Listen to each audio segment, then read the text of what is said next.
Hi, it's Scott with Mr. Robot Electronics. Today we're looking at this Radio Shack TRS-80 microcolor computer. This not so popular computer was put out by Radio Shack in 1983 to compete with the Timex Sinclair 1000 and Commodore VIC-20, but was not very competitive and was discontinued a year later. A friend of mine asked me to do a composite video output mod on this, but after a bit of research I found out that the only available video mod board by Zippster had been discontinued.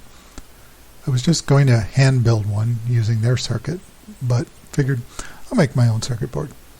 And here it is. I used Easy EDA and had the board fabbed at JLC PCB. After a few revisions I got it right and ordered 5 boards for only $4 US delivered. Fabulous. 2 weeks later they arrived and I assembled them.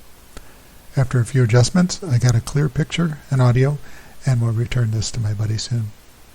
The audio and video comes out of a commonly available 3.5mm stereo to RCA plug cable. You can see that the output jack lines up nicely with the previous RF output jack hole in the case. No case modifications were needed. When designing the board, I made accommodations for things that were missing on the Zippster board.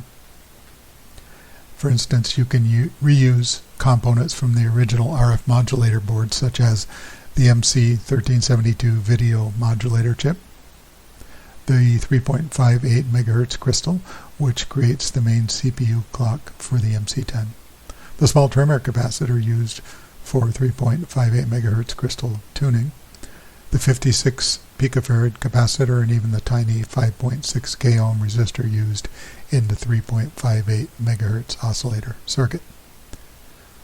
One limitation of the Zippster board is that they assume you have all the same component spacings on parts like the trimmer capacitor and the 47 microhenry power filter inductor. I've made accommodations on the board to allow different popular component sizes for these parts, as well as different lead spacing on the small capacitors. I'm selling the remaining bare boards on my eBay and Tindy sites with free shipping in Canada. I'll provide instructions for adjusting the video signal.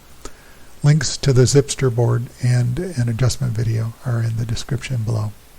I do have a limited supply of some of the parts for sale that I've assembled into a mini kit, so you won't have to source those less common parts. Most of the rest of the parts are commonly available and inexpensive. I hope you enjoyed this video and stay tuned for more. Thanks for watching.